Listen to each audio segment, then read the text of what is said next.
First of all, I want to welcome you. I'm glad that you were able to join me. This is week 8. We have 2 more after this. This has been quite a series. Let me start by asking a question, and I want you to really sit with this for just a moment. How would it feel if someone showed up at your front door right now? Not someone you invited, just a friend, a neighbor, maybe someone you haven't seen for a while.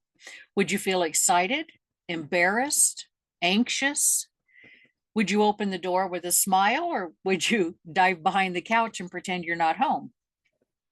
We laugh, but that tiny moment, it says so much about how we feel in our space, about how connected we are or aren't, and about how ready we are to welcome people into our lives, starting with ourselves. So, if this is your first time joining us, welcome. I'm Kelli Nelson. I'm a holistic lifestyle coach, author, and someone who believes with my whole heart that it is never too late to feel better in your own body, in your own life, and in your home. I hope I help women, especially in midlife, reclaim their energy, realign with their values, and build a life that actually feels good again. Now, over the past several weeks, we've been exploring what it means to create a holistic lifestyle that supports your overall well being. We've talked about what sustainable habits are, not the trendy kind, but the kind that actually stick. We've looked at the science of how your brain and your body respond to change, and we've drawn inspiration from the world's longest living, most fulfilled cultures to see what they're doing differently and how we can start weaving those same principles into our own lives. Now we're moving into the next phase of that journey, from awareness to action, from surviving in your current routine to designing one that brings you energy, clarity, and peace. So let's start by slowing down for a moment. We move through our homes so quickly, picking up socks, starting laundry, stepping over dog toys, making mental lists, that we rarely stop to notice how our space is actually affecting us. So go ahead and close your eyes, and if you're comfortable anyway, take a slow breath in. And as you exhale, I want you to imagine yourself walking through your home. Start at the front door. You're arriving home after a long day. Maybe you've got a bag over your shoulder, maybe groceries in your hands. You step inside. What's the first thing you see? Now tune into your body. Do your shoulders relax or tense up just a bit? Does your chest open or feel a little tight? Are you breathing deeply or holding it without realizing it? Okay, you can open your eyes when you're ready. And just notice, what did that moment tell you? Not about how clean your house is or whether your couch has throw pillows that match, but about how your space feels to you. If what came up wasn't exactly peaceful or joyful, that's okay. Your emotions aren't the problem, they're the signal.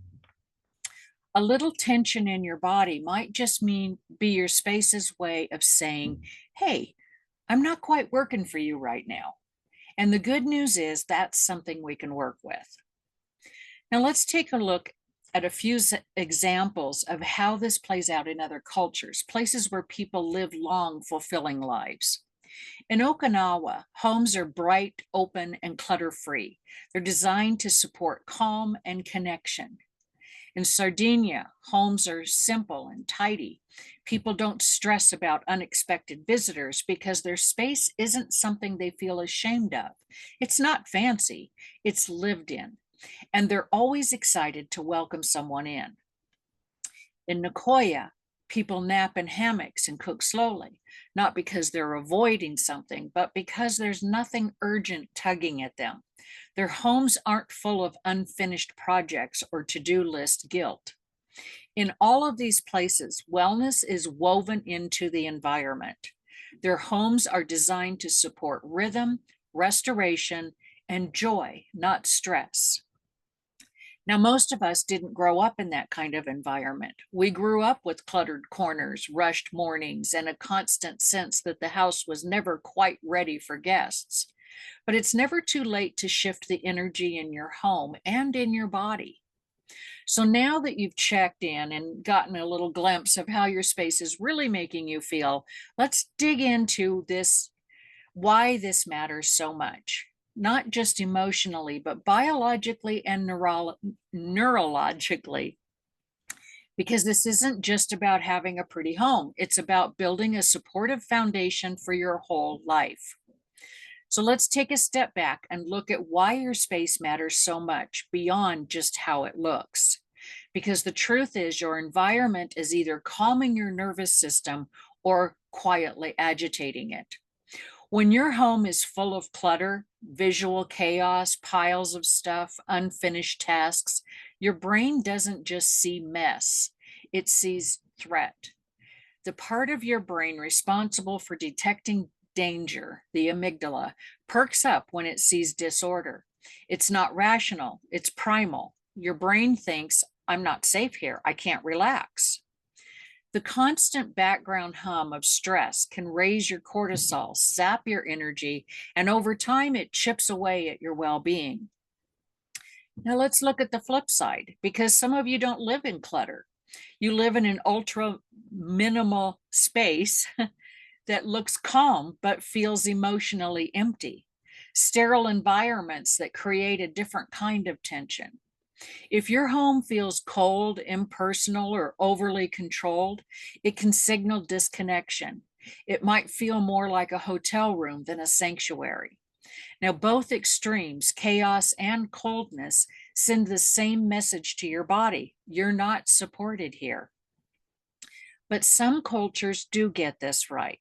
In Japan, there's a beautiful tradition called osoji, a full clearing of the home at the end of the year to release old energy and welcome the new. In China and India, systems like feng shui and vastu shastra were designed to align the layout and the energy flow of your home with your health and emotional state. In Scandinavia, it goes even deeper. Huga, or Huja, however you pronounce that, is all about creating warm, cozy spaces that make you feel safe and connected. And lagom is the idea that life and your home should feel balanced, not too much, not too little, just enough. Now, these are values built into daily life in countries that consistently rank among the happiest in the world, and their environments reflect that. Now, for me, I didn't always understand the impact of energy. It wasn't until I started learning about essential oils years ago that I began to see the connection.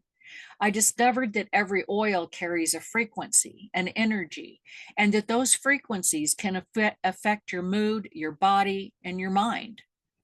That opened the door to a whole new way of thinking about everything in my environment, from the products I used to the spaces I lived in to the energy I was absorbing without even realizing it. So, when we talk about your home, we're not just talking about furniture or decor. We're talking about the energy your space is holding, the stories it's telling, the way your body responds to it on a daily basis. And the beautiful part, once you become aware of it, you can change it. You don't need to move or renovate. You just need to create small shifts that support who you are becoming. Your home is a mirror.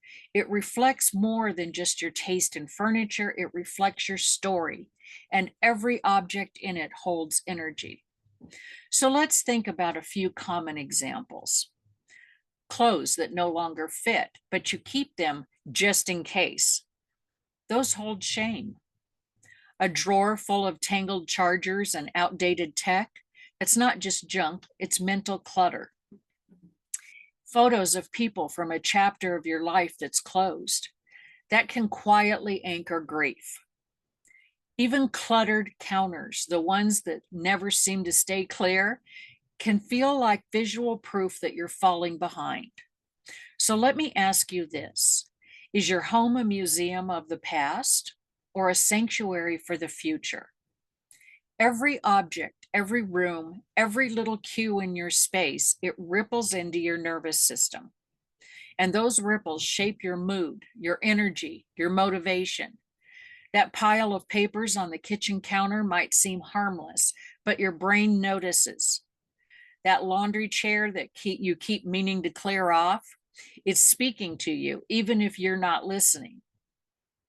And eventually the message becomes, you're behind, you're overwhelmed, you'll never catch up.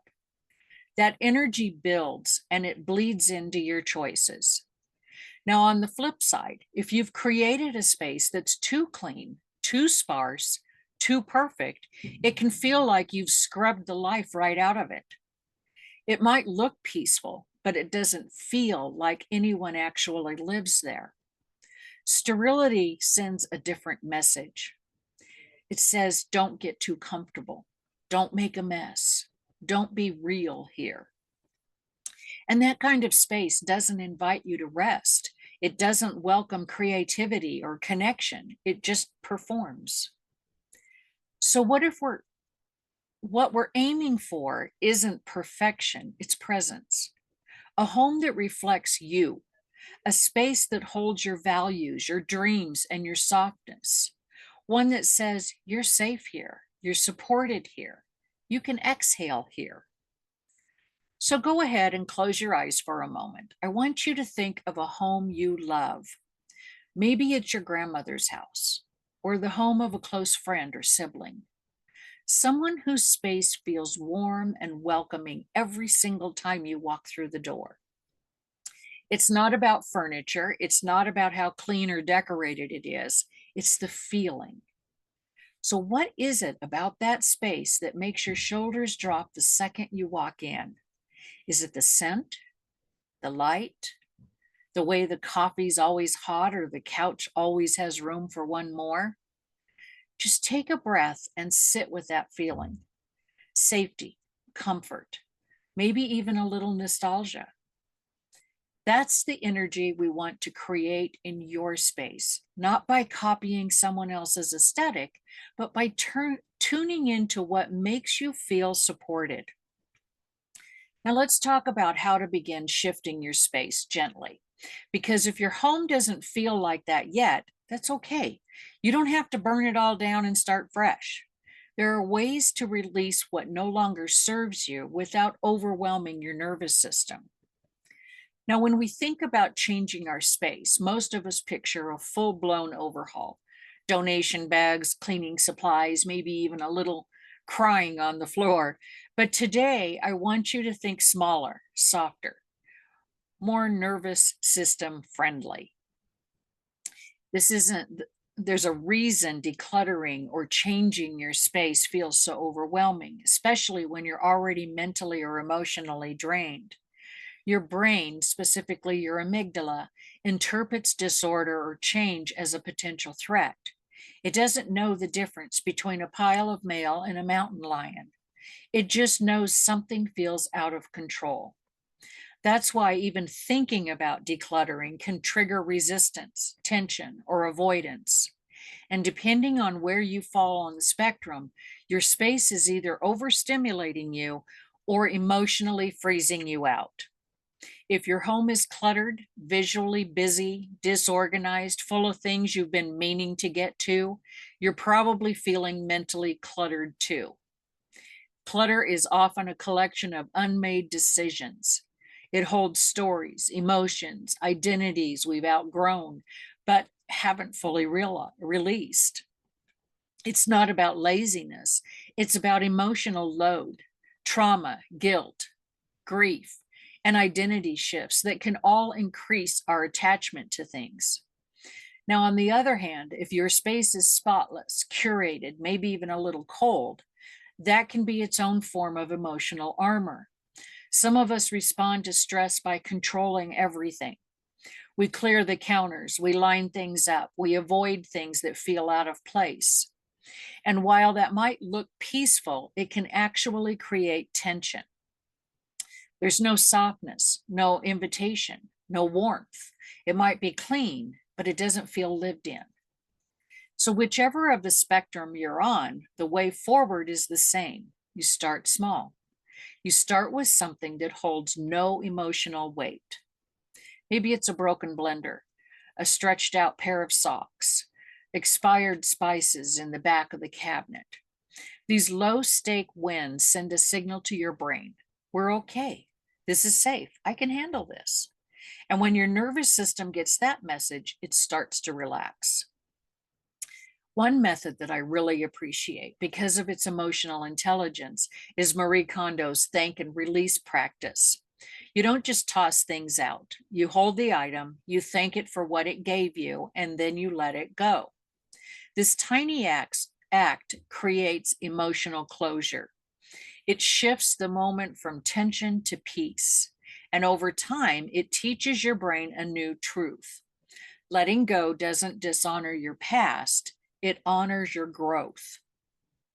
And if your space falls more on the sterile side, if it's overly tidy, minimalist to a fault, or emotionally flat, the gentle reset for you might look a little different. Instead of removing something, try adding something alive, something imperfect, something that makes you feel. A cozy throw blanket, a plant that leans toward the light, a candle you actually burn, maybe a photo that makes you smile, not one that fits a design aesthetic. The goal isn't clutter, it's warmth, it's presence. So let your home hold a little more of you. In Japan, there's a tradition called kintsugi, the art of repairing broken property with gold. The cracks aren't hidden, they're highlighted because the piece isn't less valuable after it's been broken. In fact, it becomes more beautiful, more meaningful because of what it's been through. Your home can hold the same energy. It doesn't have to be perfect, it just has to be honest. And that honesty, that softness, that's what makes a space truly healing. Now, you don't need to overhaul your entire house this weekend. These steps, the action steps I'm going to share with you today are designed to help you reconnect with your space one small shift at a time. So the first action step is an embodied walkthrough. Follow the feeling. Take a slow walk through your home or visualize it in your mind. Start at the front door and move room by room, asking, how does this space make me feel? What's happening in my body when I enter it? Is there something here creating stress, tension, or constriction? Just choose just one space to shift. It could be clearing a surface, softening the light, adding a plant, or removing something that no longer belongs. Let your body guide the change because when your space softens, your energy does too. Step number 2 is emotional anchor inventory. Choose one item that feels emotionally heavy and ask yourself, what story is this item telling me? What chapter of my life does it belong to? Is that chapter still living or one I'm ready to release? This step isn't about organizing, it's about emotional clarity. Step number 3, create a future you corner. Designate a small area in your home, a corner, a shelf, a table, as a space that represents the version of you you're becoming. Include something alive, a plant, flowers, diffuser, something intentional, a quote, a journal, or an item that inspires you, and something soft, a cushion, candle, or cozy texture. And let this space serve as a visual reminder that change is happening and you are becoming. Step number 4 is the release ritual. Choose one item to release. Hold it in your hands. Thank it for what it gave you. Say, thank you, I release you. Then donate, recycle, or discard it with intention. You can even write a short note of release if that feels right to you. This is about freeing up energy, gently, respectfully, and at your pace. And number 5 is reflect and recreate the feeling of home. Think back to a home you love, maybe a grandparent's home, a friend's cozy kitchen, or a space that always felt like a sanctuary. And ask, what was it about that home that made me feel safe and welcome? How can I recreate that feeling in my own space? You're not copying their design, you're bringing in the energy that made it feel like love. Now, you may have joined this series because you wanted to lose weight, or maybe you've been struggling to get quality sleep. Maybe you're in the middle of a transition, career, relationship, health, and you're trying to figure out what comes next. Or maybe you're just tired, tired of pushing, tired of guessing, tired of doing all the right things and still not feeling like yourself. But what if the real problem isn't your weight or your sleep or your motivation? What if those things are just symptoms, your body's way of saying this lifestyle is out of rhythm and with what I actually need? What if exhaustion, your restlessness, your feeling of being out of sync isn't a failure of willpower, but a signal that your body is craving something more aligned, more sustainable, more human? Throughout this series, we've looked at the people living the longest, healthiest, and most fulfilling lives. The folks in Okinawa, Sardinia, Nicoya, and the other blue zones around the world. And we haven't just admired their lifestyle. We've looked at the science that supports it. Science that confirms intentional living reduces chronic stress. Movement built into your environment supports longevity. Social connection and emotional safety boost immunity and resilience. And environments that feel safe and nurturing support better sleep, digestion, and energy regulation. These people aren't healthier because they're more disciplined. They're healthier because they built a lifestyle and a home environment that supports their well-being. Have you ever rented an Airbnb and felt instantly comfortable and at home?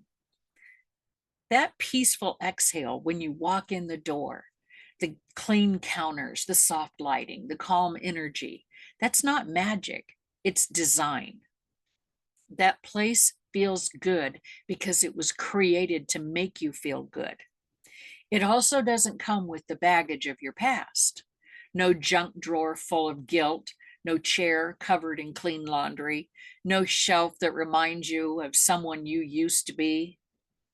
So, what if you could bring that same sense of ease and comfort into your own home? Not by redecorating or pretending your life is something it's not, but by intentionally designing your space to support the life you want to live. Imagine waking up in a home that makes your body feel safe, your mind feel clear, and your heart feel grounded. A home that reflects your values, a home that invites restoration and creativity, a home that reminds you not of your to-do list, but of your potential. That's what we're doing here. We're not decluttering for the sake of neatness. We're creating an environment that supports healing, growth, and joy. So if today's workshop stirred something in you, if you're realizing your space, your energy, or your habits aren't supporting the life you want, this is your invitation to take the next step. Let's talk. You can book a free clarity call with me. We'll talk about where you are, what's working, what's not working, and whether my 12-week program might be the right fit for the kind of life you're trying to create. And if you've been on the fence, keep an eye out. Tomorrow, I'll be releasing a new episode on YouTube.